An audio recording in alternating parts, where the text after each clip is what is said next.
Sehingga Allah Subhanahu wa taala utus malaikat dalam bentuk manusia, kemudian bertanya kepada Uzair, "Kam labista ya Uzair, berapa lama kau tidur di sini?" Kata Uzair, "Tidak lama. Labistu yauman aw ba'da yaum, boleh jadi aku tidur 1 hari atau setengah hari."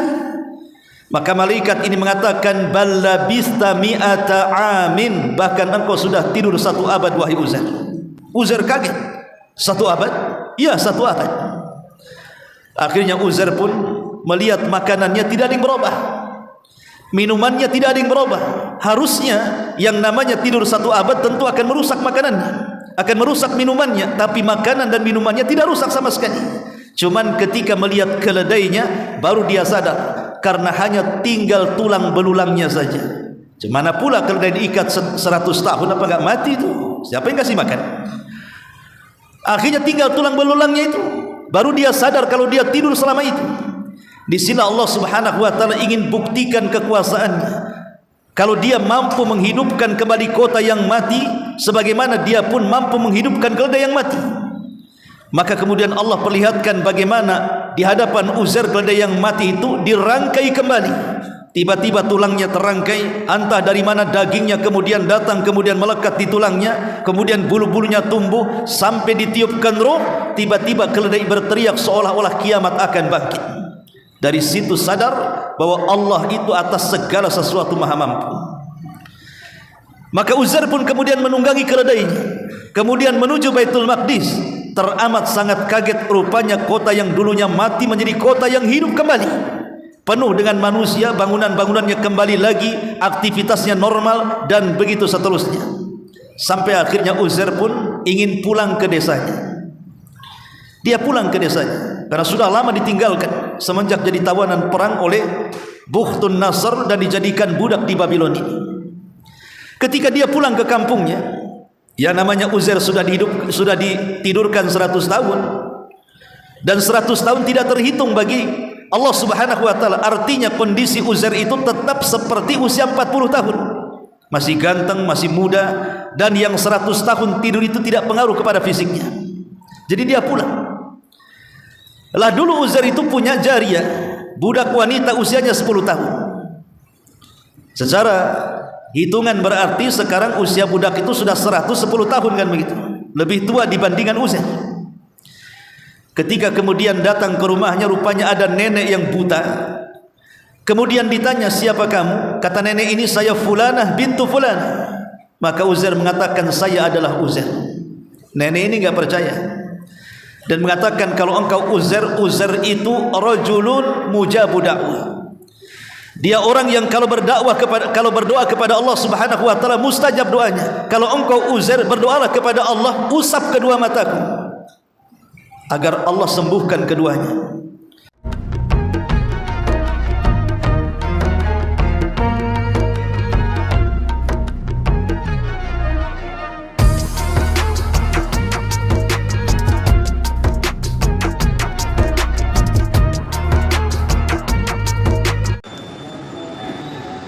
Alhamdulillah wassalatu wassalamu ala Rasulillah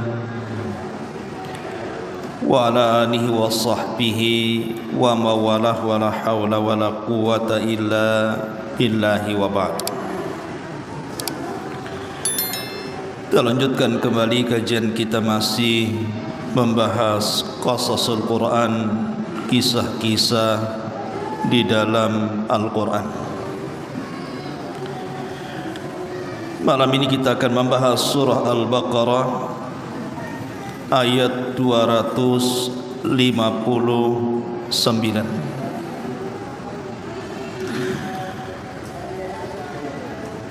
Ayat ini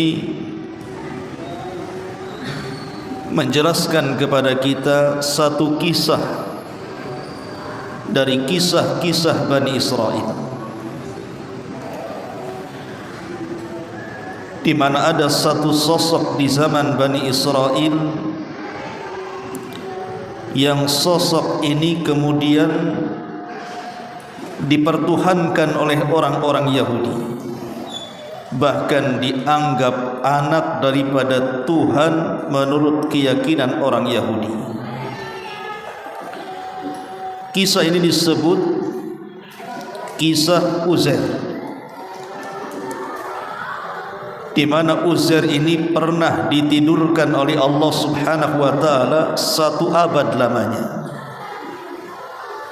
Bagaimana kisahnya? Kenapa sampai Allah Subhanahu wa taala menidurkan Uzair selama 1 abad? Dan kenapa pula orang-orang Yahudi menganggap Uzair itu sebagai anak daripada Tuhan? Ma'asyiral muslimin yang dimuliakan Allah Subhanahu wa taala, ada 2 versi yang disebutkan para ulama tarikh. Versi pertama, bahwa surah Al-Baqarah ini maksudnya ayat 259 ada kaitan dengan surah Al-Baqarah ayat 243, di mana dahulu di Baitul Maqdis itu ada seorang tokoh namanya Uzair. Dia punya kebun tidak jauh dari Baitul Maqdis. Sepanjang hari Uzair itu tidak pernah keluar dari kebunnya, karena dia menghindari majlis-majlis yang di dalamnya penuh dengan kemaksiatan kepada Allah Azza wa Jalla. Jadi dia tidak mau bergabung dengan manusia di majlis-majlis yang ada ghibah, namimah dan yang semacamnya.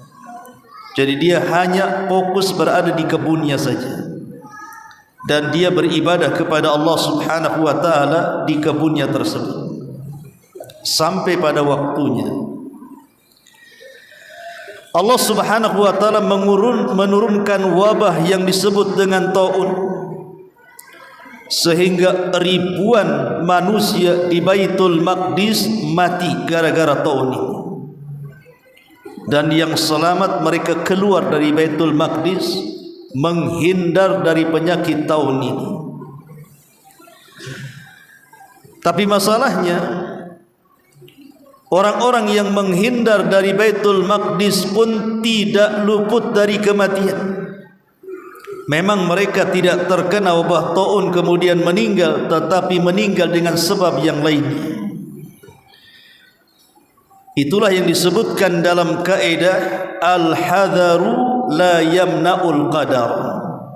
Menghindar dari kematian itu tidak mencegah takdir kematian. Terkadang orang tidak mati karena wabah, tapi mati karena yang lainnya. Terkadang orang tidak mati karena penyakit, tapi mati karena yang lain, umpamanya dia kecelakaan dan lain sebagainya. Jadi Uzair ketika menghindar dengan beberapa orang dari Baitul Maqdis supaya terhindar dari taun, malah kemudian Allah Subhanahu wa taala wafatkan dia dan keledai yang ditumpanginya. Sebelum Uzair meninggal dunia, maka Uzair kemudian melihat betapa banyak kemudian orang-orang yang mati bergelimpangan di Baitul Maqdis itu. Jumlahnya tidak ada yang tahu kecuali Allah. Makanya Al-Quran membahasakan ulufun hadharul maut. Ribuan jiwa terkena kematian. Jadi Uzair kemudian menghayal, macam mana kemudian kota yang dulunya hiruk pikut dengan manusia berjubel dari Baitul Maqdis itu kok bisa mati dengan cepat karena turunnya wabah taun. Maka Uzair kemudian menghindar. Rupanya saat menghindar itu dicegat malakul maut, kemudian Allah wafatkan Uzair dan keledai yang ditungganginya itu. Selama kemudian Uzair diwafatkan oleh Allah Subhanahu wa taala selama 1 abad, tiba-tiba kemudian Allah Subhanahu wa taala hidupkan kembali orang-orang yang meninggal dikarenakan taun itu. Akhirnya kemudian Baitul Maqdis ramai kembali dengan manusia-manusia yang dihidupkan atas izin Allah Subhanahu wa taala.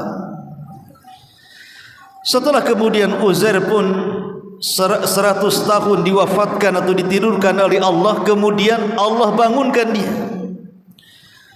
Setelah itu dia kemudian balik lagi ke Baitul Maqdis. Rupanya Baitul Maqdis sudah hidup sedia kala, penuh dengan aktivitas, tidak ada wabah lagi, dan manusia seperti layaknya masyarakat biasa, seolah-olah tidak pernah terjadi tawaf. Ini versi yang pertama. Versi yang kedua, bahwa dahulu Baitul Maqdis ini pernah diserang oleh seorang raja yang sangat zalim, yang disebut dalam sejarah Raja Babylon, yang disebut Bukhtun Nasr, yang dikatakan oleh para ulama tafsir bahwa dunia ini pernah dipegang oleh 4 manusia, di mana 2 beriman dan 2 kafir. Adapun yang beriman, pertama Nabiullah Sulaiman, dan yang kedua Raja Dzulqarnain. Adapun yang kafir, Namrud di zaman Nabi Ibrahim dan Bukhtun Nasr yang sedang kita ceritakan. Jadi Bukhtun Nasr ini, Raja Babylon yang sangat zalim ini, menyerang Baitul Maqdis dan menghancurkan Baitul Maqdis sampai ke para-parapnya. Semua orang-orang Yahudi yang ada di Baitul Maqdis dibantai oleh pasukan Babylon ini. Kemudian perempuan dan anak-anak dibawa ke Irak dan dijadikan budak oleh orang-orang Babylon. Adapun yang selamat dari orang-orang Yahudi, mereka pun keluar melarikan diri. Lah setelah kemudian Baitul Maqdis kosong, kemudian rumah-rumah pun dirobohkan sampai rata dengan tanah, maka Baitul Maqdis menjadi kota mati. Tidak ada manusia satupun yang lalu lalang di situ. Lah salah satu tawanan yang dibawa oleh Raja Babylon Bukhtun Nasr ini adalah Uzair, yang ketika itu usianya masih remaja. Setelah kemudian di usia dia 40 tahun menjadi tawanan Babylon, dia pun dibebaskan. Kemudian setelah dibebaskan, Allah Subhanahu wa taala anugerahkan kepada Uzair kenabian. Karena ada juga yang mengatakan Uzair itu seorang nabi, walaupun pendapat yang kuat wallahu alam, Uzair itu rajulun saleh, dia hanya orang saleh. Begitu menurut pendapat sebagian para ulama. Pulanglah Uzair dari Babylon Irak menuju Baitul Maqdis. Ketika dia melihat Baitul Maqdis ini, dia melihat bahwa Baitul Maqdis itu hancur sehancur-hancurnya. Tidak ada kehidupan sama sekali, yang hanya ada binatang yang lalu lalang, seolah-olah tidak ada kehidupan di situ. Sementara Uzair teringat 20 tahun yang silam bahwa Baitul Maqdis ini penuh dengan orang, ramai dengan manusia, ramai dengan aktivitas dan begitu seterusnya. Ketika dia melihat kota yang hancur itu, dia menghayal dalam pikirannya. Kemudian dia mengatakan, anna yuhyi hadhillahu ba'da mautiha. Mungkinkah Allah mengembalikan kehidupan Baitul Maqdis sedia kala? Uzair tidak meragukan kemampuan Allah, tidak. Cuman kalau saya istilahkan umpamanya, kita melihat Palestina hari ini yang kemudian digempur habis-habisan oleh Israel dari darat dan udara. Kita lihat banyak kemudian penghuni-penghuninya meninggal dan bangunannya roboh. Terkadang kita melihat negeri Gaza, mungkin gak negeri Gaza itu seperti sedia kala? Bangunannya kembali indah, manusianya kembali beraktivitas. Lah seolah-olah Uzair itu berpikir seperti itu. Akhirnya kemudian Uzair lelah, masuk ke dalam sebuah gua kecil. Rupanya setelah dia tambatkan keledainya, dia letakkan makanan di sampingnya, dia pun ditidurkan oleh Allah Subhanahu wa taala selama 100 tahun ataupun 1 abad. Setelah kemudian dia ditidurkan 1 abad, tiba-tiba Allah Subhanahu wa taala bangunkan dan seolah-olah dia tidak pernah tidur selama itu, karena dia merasa tidurnya zuhur kemudian bangun asar. Sehingga Allah Subhanahu wa taala utus malaikat dalam bentuk manusia kemudian bertanya kepada Uzair, "Kam labista ya Uzair, berapa lama kau tidur di sini?" Kata Uzair, "Tidak lama. Labistu yauman aw ba'da yaum." Boleh jadi aku tidur 1 hari atau setengah hari. Maka malaikat ini mengatakan, "Bal labista mi'ata amin." Bahkan engkau sudah tidur 1 abad wahai Uzair. Uzair kaget. 1 abad? Iya, 1 abad. Akhirnya Uzair pun melihat makanannya tidak ada yang berubah, minumannya tidak ada yang berubah. Harusnya yang namanya tidur 1 abad tentu akan merusak makanannya, akan merusak minumannya, tapi makanan dan minumannya tidak rusak sama sekali. Cuman ketika melihat keledainya baru dia sadar, karena hanya tinggal tulang belulangnya saja. Mana pula keledai diikat 100 tahun, apa enggak mati itu? Siapa yang kasih makan? Akhirnya tinggal tulang belulangnya itu, baru dia sadar kalau dia tidur selama itu. Di sini Allah Subhanahu wa taala ingin buktikan kekuasaannya. Kalau dia mampu menghidupkan kembali kota yang mati, sebagaimana dia pun mampu menghidupkan keledai yang mati. Maka kemudian Allah perlihatkan bagaimana di hadapan Uzair keledai yang mati itu dirangkai kembali. Tiba-tiba tulangnya terangkai, entah dari mana dagingnya kemudian datang, kemudian melekat di tulangnya, kemudian bulu-bulunya tumbuh sampai ditiupkan roh. Tiba-tiba keledai berteriak seolah-olah kiamat akan bangkit. Dari situ sadar bahwa Allah itu atas segala sesuatu maha mampu.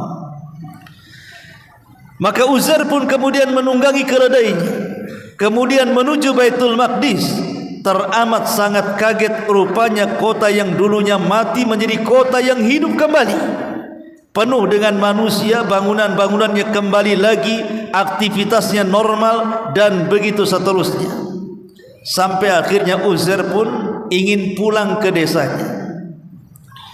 Dia pulang ke desanya karena sudah lama ditinggalkan semenjak jadi tawanan perang oleh Bukhtun Nasr dan dijadikan budak di Babylon ini. Ketika dia pulang ke kampungnya, yang namanya Uzair sudah ditidurkan 100 tahun, dan 100 tahun tidak terhitung bagi Allah Subhanahu wa taala. Artinya kondisi Uzair itu tetap seperti usia 40 tahun. Masih ganteng, masih muda, dan yang 100 tahun tidur itu tidak pengaruh kepada fisiknya. Jadi dia pulang. Lah dulu Uzair itu punya jariyah, budak wanita usianya 10 tahun. Secara hitungan berarti sekarang usia budak itu sudah 110 tahun kan begitu. Lebih tua dibandingkan Uzair. Ketika kemudian datang ke rumahnya, rupanya ada nenek yang buta. Kemudian ditanya, "Siapa kamu?" Kata nenek ini, "Saya Fulanah bintu Fulanah." Maka Uzair mengatakan, "Saya adalah Uzair." Nenek ini enggak percaya dan mengatakan, "Kalau engkau Uzair, Uzair itu rajulun mujabu da'wah. Dia orang yang kalau berdoa kepada Allah Subhanahu wa taala mustajab doanya. Kalau engkau Uzair, berdoalah kepada Allah, usap kedua mataku agar Allah sembuhkan keduanya." Maka Uzair pun kemudian mengusap kedua mata jariyah ini. Tiba-tiba melihat, kaget kalau di hadapannya adalah Uzair, karena masih muda masalahnya, sementara dia sudah jadi nenek-nenek tua masalahnya. Akhirnya kemudian sang nenek membawa Uzair ke majelis yang sedang ramai manusia berkumpul di situ, dan dia berteriak, "Sesungguhnya Uzair telah datang kepada kalian." Manusia tidak yakin. Lah di antara orang-orang yang ada di situ itu ada salah satu putra Uzair yang juga sudah tua juga kan begitu, sementara bapaknya masih muda. Maka sang anak mengatakan, "Ayahku Uzair itu punya tanda di antara dua bahunya. Kalau memang dia Uzair, maka itu adalah ayahku. Akhirnya sang Uzair pun membuka kedua bahunya. Disitulah ada tanda yang menunjukkan memang dia adalah Uzair. Setelah kemudian manusia melihat dia adalah Uzair, semua manusia kaget. Akhirnya kemudian mereka menceritakan tentang papan Taurat yang hilang saat Bukhtun Nasr menyerang Baitul Maqdis. Maka Uzair berdoa kepada Allah Subhanahu wa taala agar Taurat itu ditemukan, tapi tidak ditemukan. Dan Uzair meminta kepada Allah agar Taurat itu diberikan oleh Allah kembali dan disimpan dalam dadanya. Maka Allah Subhanahu wa taala kabulkan permintaan Uzair. Maka isi Taurat kemudian oleh Allah diletakkan di dada Uzair. Subhanallah. Maka Uzair mampu kemudian mengajar Taurat lewat hafalannya, sementara Nabi Musa yang diturunkan Taurat tidak hafal Taurat. Dia kalau mengajar Taurat menggunakan papan, tapi Uzair ini dia mampu menghafal Taurat di luar kepala. Disitulah orang-orang Yahudi akhirnya menganggap bahwa Uzair itu anak Tuhan. Dari situlah Allah mengatakan, wa qalatil yahudu Uzair ibnullah wa qalatin nasara al-masih ibnullah dzalika qauluhum bi afwahihim yudahiuna qaulal ladzina kafaru qatalahumullahu anna yufakun. Orang-orang Yahudi mengatakan Uzair anak Allah, orang Nasrani mengatakan Isa anak Allah. Ucapan mereka persis seperti ucapan orang-orang musyrik yang mengatakan malaikat adalah anak-anak putri Allah. Ma'asyiral muslimin yang dimuliakan Allah Subhanahu wa taala. Lah kisah Uzair ini dimulai di dalam surah Al-Baqarah ayat 100 atau ayat 259. Kita baca ayatnya. Allah katakan au kalladzi marra ala qaryah. Atau apakah kamu tidak memperhatikan orang yang melalui satu negeri, wa hiya khawiyatun, di mana negeri itu sudah roboh, ala urushiha, sampai menutup atap-atapnya. Bagaimana tidak setelah kehancuran Baitul Maqdis, Uzair sempat ditahan selama 20 tahun. Yang namanya rumah tanpa penghuni otomatis akan roboh, menjadi rumah mati, rumah tua kan begitu. Kemudian Uzair pun memandang Baitul Maqdis yang seluruh penghuninya sudah tidak ada dan bangunannya pada roboh. Qala anna yuhyi hadhihi Allahu ba'da mautiha. Uzair mengatakan, bagaimana Allah menghidupkan kembali negeri ini setelah hancurnya. Jadi Uzair mengatakan seolah-olah Uzair mengatakan, mungkin enggak Allah kembalikan kota yang hancur ini kepada kota sedia kala yang penuh dengan penghuni dan ramai dengan manusia. Maka kemudian Allah mengatakan fa amatahu Allahu mi'ata amin. Maka Allah Subhanahu wa taala tidurkan Uzair selama 1 abad. Thumma ba'atha, setelah 1 abad Allah bangkitkan Uzair. Qala, kemudian diutus malaikat dan mengatakan, kam labista, berapa lama kau tidur wahai Uzair? Qala, maka Uzair mengatakan, labistu yauman au ba'da yaum. Aku tidur 1 hari atau boleh setengah hari. Maka malaikat ini mengatakan, bal labista mi'ata amin, bahkan engkau sudah tidur 1 abad wahai Uzair. Fangdur ila ta'amika wa syarabika lam yatasanna. Kau lihat tu makanan yang kau makan, kau lihat bekal makanan yang kau makan, bekal minuman yang kau minum itu lam yatasannah, tidak berubah sama sekali. Tetapi wangdur ila himarik, tapi lihat keledai yang kau tunggangi itu. Walinaj'alaka ayatan linnas, kami akan jadikan keledai yang sudah mati tinggal tulang belulang itu menjadi tanda-tanda kuasa bagi manusia. Kemudian Allah mengatakan wangdur ilal idhami, lihat tulang-tulang keledaimu itu, kaifa nunsizuha thumma naqsuha lahma, bagaimana kami akan rangkai kembali dan kami akan kembalikan daging-daging dan kulit-kulitnya kembali. dan ruhnya juga kami akan kembalikan. Falamma tabayyana lahu, ketika keledai itu betul-betul dihidupkan oleh Allah Subhanahu wa taala, qala, maka Uzair mengatakan, a'lam, sekarang aku tahu, annallaha ala kulli syai'in qadir, bahwa Allah atas segala sesuatu maha mampu melakukannya. Ma'asyiral muslimin yang dimuliakan Allah Subhanahu wa taala, lah Uzair ini hidup di zaman siapa? Ada yang mengatakan bahwa Uzair ini hidup di antara nabi-nabi Bani Israel, antara setelah kehidupan Nabi Daud, Sulaiman, dan sebelum Zakaria.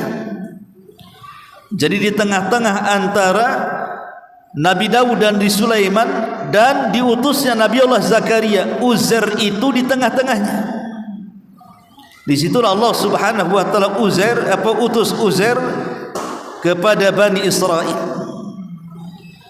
Ma'asyiral muslimin yang dimuliakan Allah Azza wa Jalla, lalu Uzair ini siapa? Al-Imam Ibnu Katsir rahimahullahu taala menyebutkan dalam Qasasul Anbiya, dalam kisah-kisah para nabi, dinukilkan dari Ibnu Asakir, anna Uzair, bahwa Uzair itu putra daripada Jaruh. Ada yang mengatakan Ibnu Sureh, dan nasabnya sampai kepada Harun, putra daripada Imran alaihi salatu wassalam, saudara daripada Nabi Musa alaihi salatu wassalam. Kemudian kata Ibnu Asakir, kana mimman sabahu Bukhtun Nasr, dia adalah orang yang menjadi tawanan Bukhtun Nasr, wa huwa gulamun hadathun, waktu itu dia masih remaja. Falamma balagha 40 sanatan, ketika usianya 40 tahun, a'tahu Allahul hikmah, Allah berikan hikmah. Ada yang mengatakan hikmah di sini kenabian, ada yang mengatakan kecerdasan. Walam yakun ahadun ahfad minhu wala a'lam bitaurat, dan dia tidak ada orang yang lebih hafal dengan Taurat dibandingkan dia, dan tidak ada orang yang lebih alim tentang Taurat dibandingkan dia. Dari situlah kata Imam Ibnu Katsir, alasan orang-orang Yahudi mengatakan Uzair itu anak Allah. Dan tentu bagi kita heran, dalam Islam itu banyak orang yang hafal Quran, anak-anak kecil banyak yang hafal Quran, tapi tidak dikatakan anak Allah. Sementara Uzair ini alasannya gara-gara hafal Taurat dikatakan anak Allah, kan tidak masuk di akal. Ma'asyiral muslimin, dan itu mujrim, itu sebuah kriminal kepada Allah Subhanahu wa taala menasabkan Uzair itu anak Allah, sementara Allah mengatakan qul huwallahu ahad Allahus samad lam yalid wa lam yulad. Allah itu tidak melahirkan dan tidak dilahirkan. Allah tunggal, semua makhluk bergantung pada Allah Subhanahu wa taala.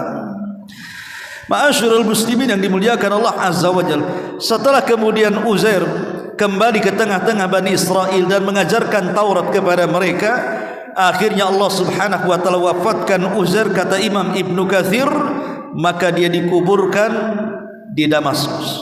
Jadi kuburan Uzair itu ada di Damaskus menurut Al-Imam Ibnu Katsir rahimahullahu taala. Inilah kisah seorang nabi yang dituhankan oleh orang-orang Yahudi dan ditidurkan selama 1 abad, Uzair alaihi salatu wassalam. Subhanallah bihamdika asyhadu an la ilaha illa anta astaghfiruka wa atubu ilaik. Allahu taala alam. Assalamualaikum warahmatullahi wabarakatuh.